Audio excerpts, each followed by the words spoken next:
और मोहसिन नकवी साहब वहां पे खड़े रहे, वो नहीं गए कि मैं ही दूंगा, पूरी दुनिया उन पर थू कर रही है। पाकिस्तानी क्रिकेट टीम की एक ही टूर्नामेंट में भारत के हाथों 3 मरतबा शिकस्त। और ये जो हमारा हारिस रऊफ की कीता किए ने हर बड़े मैच के फाइनल ओवर में ये मरवा देता है। वो बाकी सारी टीमों से जीत जाता रहा है, लेकिन भारत के सामने जाके ठुस हो गया है। एक दफा नहीं, 2 दफा नहीं, तीसरी दफा ये उठानी पड़ी।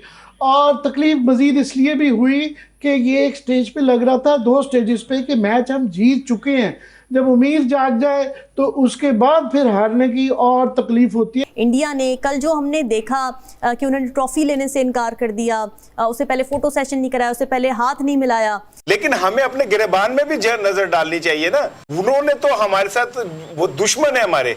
इसमें कसूर इंडिया का नहीं है, इसमें कसूर rest of the polarized developed countries के जो क्रिकेट बोर्ड्स हैं उनका है। और उसका रीज़न ये है कि इंडिया 76% ऑफ रेवेन्यू जो है जनरेट करके देता है आईसीसी को। हेलो दोस्तों, नमस्कार। राजू जम्पी में आप सभी का स्वागत है। दोस्तों एशिया कप में भारत से करारी हार के बाद भारत की ट्रॉफी चोरी करने वाले पाकिस्तानी गृह मंत्री मोहसिन नकवी पर अब दुनिया तू करने लगी है। भारतीय टीम से लुटे पड़े पाकिस्तान को पाकिस्तानी मीडिया ने लाइव टीवी पर क्या खूब लताड़ा है। दोस्तों आइए देखते हैं भारतीय टीम की ट्रॉफी चोरी करने वाले पीसीबी चेयरमैन और पाकि टीम पर बौखलाते पाक मीडिया की एक ऑनेस्ट वीडियो। दूर छोड़े, इंडिया ने ये किया, इंडिया ने वो किया। आप भी सलमान साहब कह रहे हैं इंडिया ने क्रिकेट की तौहीन की। सबसे बड़ी तौहीन तो तुमने की। तुमने क्रिकेट का मजाक बना के रख दिया। सर आप चेक करें, अच्छा खासा मैच बना दिया साहिबजादा फरहान ने। हम तकरीबन कोई 100 से ऊपर स्कोर कर चुके थे विद इन क्या कहते हैं, जो आखिरी हमने रन स्कोर किए हैं 45-46 से, पूरी टीम आउट हो गई। देखें 113 पे 2 थे। हाँ जी, 146 पे सारे आउट। 105 पे सिफर भी था। हाँ। ठीक है ना। और फिर मुड़ के आपने, अच्छा ये भी छोड़े, आप क्रिटिकल मौके पे एक पे कैच छोड़ दिया। हाँ। एक आपने रन आउट छोड़ दिया, बड़ा इंपॉर्टेंट रन आउट, उसी ने मैच जितवा दिया। और क्या रजी साहब, उसके गेंद ऐसे हाथों में नहीं आई जैसे इंसान पाकिस्तान के अंदर जमहूरियत नहीं आती ना, ऐसे उसके हाथों में गेंद नहीं आई और गिर गई। मैं कुछ तरीका है यार आपका कि आपको भी प्रोफेशनल क्रिकेटर्स हैं। आज मैं ये समझता हूँ क्रिकेट हमारा ना, हर बच्चे का पाकिस्तान का पहला लव होता है। इसको भी मैंने गलियों के अंदर क्रिकेट ही खेलते देखा। रजी साहब आपका मुझे पता नहीं उस दौर में क्रिकेट आजाद हुई थी कि नहीं बचपन में, लेकिन मैं ये समझता हूँ कि जो क्रिकेट है हमारा पहला इश्क होता है। आपने हमारे इश्क का बेड़ा गर्क कर दिया यार हर दफा। चले हमने ये भी मान लिया कि आपका एक फाइनेंशियल मसला है, you are a financial juggernaut. उसके बाद उनका one of the best infrastructures in the world है, across 3 formats one of the best teams in the world है, ये भी हमने मान लिया। अब आयरनी ये हुई है, इतना उनकी हेगेमोनिक प्रेजेंस है आईसीसी में कि चेयर जो है आईसीसी की वो उनके पास है, सीईओ उनका है, डायरेक्टर कमर्शियल एंड इवेंट्स उनका है, सीएफओ उनका है। और अनफॉर्चुनेटली ये सारा जो टॉप टियर आईसीसी का है, ये इस वक्त इसकी टोटल मोनोपोली है। ICC is run by them. या लेकिन ICC well preserved as a legislative body कि उसका एक आईसीसी कोड है, फिर उसका एक आईसीसी कोड ऑफ एथिक्स है, फिर उसका एक आईसीसी आर्टिकल ऑफ एसोसिएशन है, फिर उसका एक ICC code of ethics for directors है। तो यहाँ पे वो इम्यूनिटी और इंडेमनिटी मिलती है आईसीसी को। अब हुआ क्या है कि ऑस्ट्रेलिया हो गया, इंग्लैंड हो गया, south Africa, New Zealand, now they have to realise कि इंडिया का जो कल का इंसिडेंस था, उन्होंने अपने ही आईसीसी के कोड को वायलेट किया और मेजर वायलेशंस किए हैं, जिस पे भी आपको मैं बताता हूँ। अब दे शुड रियलाइज, ये जो बाकी बोर्ड्स हैं, कि वो क्योंकि इंटेल हुए हुए हैं इनके साथ 12 बिलियन का जो ब्रांड है इंडियन प्रीमियर लीग का, और फाइनेंशियल जो उनको चमक दमक नज़र आती है रज़मटास। फिर 2008 अगर आपको याद हो, एंड्रयू साइमंड्स को हरभजन सिंह ने मंकी का और मंकी गेट स्कैंडल बना और पीनलाइज कर दिया था। माइक प्रॉक्टर थे मैच रेफरी, उन्होंने पीनलाइज कर दिया हरभजन को। तो इंडिया ने क्रिकेट ऑस्ट्रेलिया को कहा कि हम टूर नहीं करेंगे और आपको फाइनेंशियल लॉसेज होंगे।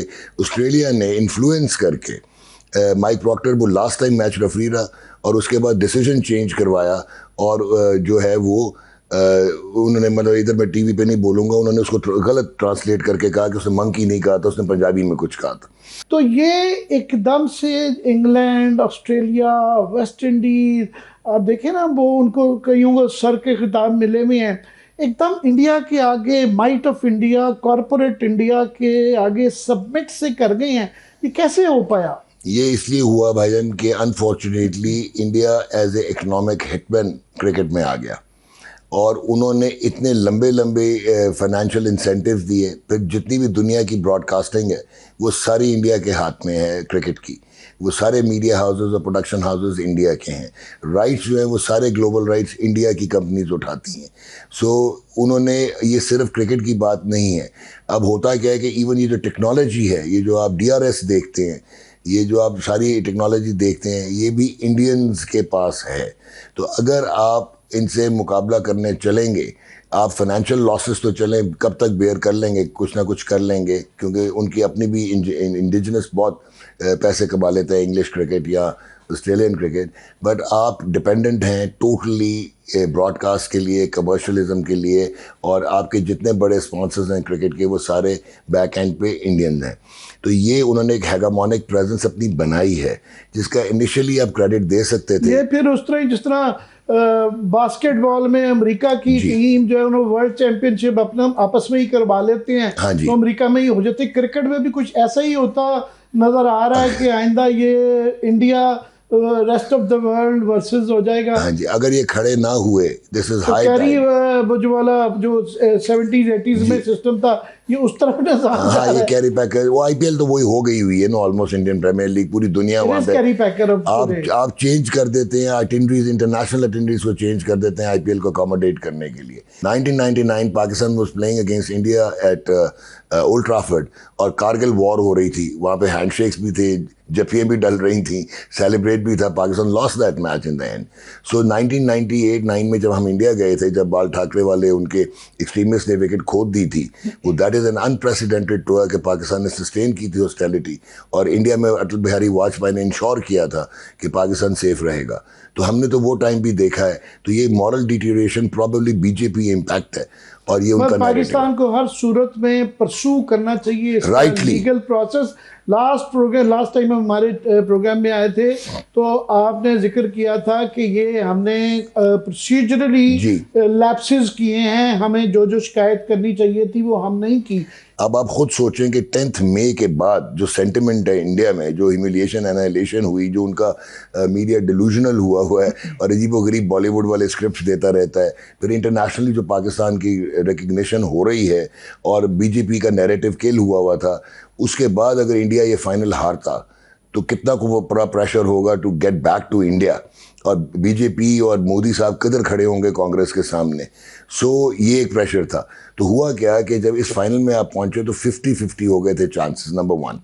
नंबर 2, गौतम गंभीर जो है वो भी कमाल कर रहे हैं इंडियन क्रिकेट के साथ। वो अगर 2-3 साल रह गया तो इंडियन क्रिकेट भी पाकिस्तान क्रिकेट बन जाएगी, और उसका रीज़न ये है कि वो अपने पर्सनल ग्रीवेंसेस जो है, वो जो उसके प्रॉब्लम्स थे, वो जैसे विराट कोहली के अगेंस्ट, बिकॉज उनके इस मैच के अंदर अपने भी बड़े इश्यूज चल रहे थे, ठीक ठाक इंजरीज भी थी, पॉलिटिक्स भी थी, सुबह एक हमारे लिए गुंजाइश निकली थी। हाँ जी, और वो ये था कि आपने देखे सूर्य उसको लेके नहीं आए आप, ये यशस्वी जायसवाल को, जो कि बेस्ट प्लेयर है, क्योंकि आपने अकोमोडेट करना था गंभीर का फेवरेट जो कि ये शुभन गिल है, उसको आपने जब ओपन करवाया तो उनका जो बेस्ट ओपनर है संजू सैमसन, वो डिस्प्लेस होकर नीचे चला गया। उसके बाद कप्तान उनका कम्प्लीटली आउट ऑफ फॉर्म है, 14 मैचेस में 129 रन हैं और उसकी कुछ 13.5 की एवरेज है। तो वो आपके पास एक वीकर लिंक था नंबर 3 पे। आपने अभिषेक शर्मा को जल्दी आउट करना था या आपने उसको आउट जल्दी करना था, वो आपने कल कर दिया, 3 आपने आउट कर दिए।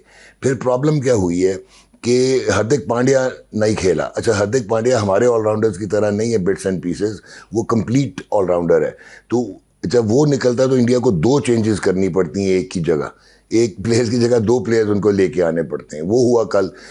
नाउ आपको आइडियल स्टार्ट मिला, 90 आपने कर दिया, उसके बाद आपकी यही कहते रहते थे बंदा कि जी वो पावर प्ले में मैच नहीं होता। सो एक आइडियल, मोर देन आइडियल जो है स्टार्ट आपको मिल गया। और आपकी जो कप्तानी है वो इतनी ग्रेट थी कि जहाँ पे उनका स्लो लेफ्ट आर्म लगा हुआ था, तो लेफ्ट आर्म के अगेंस्ट आप हमेशा लेफ्ट हैंडर भेजते हैं, और आपके पास मोहम्मद नवाज की शक्ल में एक बेहतरीन लेफ्ट हैंडर था। 10 ओवर निकल गए थे, 90 था, आप उधर उसको भेजते। आपने उसको नहीं भेजा, आपने हारिस को भेज दिया। Haris doesn't belong to international cricket. वो एक स्लॉगर है जो कि वो पावर हिटर नहीं है, वो एक स्लॉगर है, और जिसकी कोई टेक्निक नहीं है, कोई मेथड नहीं है। बॉल अगर उसकी जोन में आएगी तो वो लगेगी कि जोन में क्यों आएगी जब आप टॉप टीम के साथ खेलते हैं। तो आपने उसको भेज दिया, उसके बाद खुद आ गए, आपकी कोई जगह T20 में नहीं बनती, आपकी वजह से टीम का बैलेंस तबाह हुआ है, आपकी वजह से एक्स्ट्रा ऑलराउंडर खिलाना पड़ता है। फिर आपको लिया गया था तो हमें धोखा ये दिया गया था कि आप बहुत अच्छे ऑफ स्पिनर भी हैं, क्योंकि आपने अपना first class cricket career as an off spinner शुरू किया था। तो अब हुआ क्या है कि आपकी बैटिंग कोलैप्स हो रन गई, के ऊपर 9 खिलाड़ी आउट हो गए और मेरा 7 के करीब थे जो डबल फिगर्स में नहीं पहुंचे। जी, और आपने एक्चुअली 10 for 62 एंड 9 for 36 आपने लूज किया कल। अच्छा, जिस तरह आपके बैट्समैन कुलदीप पे आउट हुए, ये आपका क्रिकेटिंग स्टैंडर्ड है, ये आपकी मॉडर्न क्रिकेट और इंटेंट है कि आपको वो स्पिनर के बॉल नज़र नहीं आता, हाथ से आप पकड़ते नहीं उसके रिलीज पे, तो आप जब लेट होते हैं, आपके पास डिफेंस नहीं है, तो आप आंखें बंद करके स्लॉक करते हैं।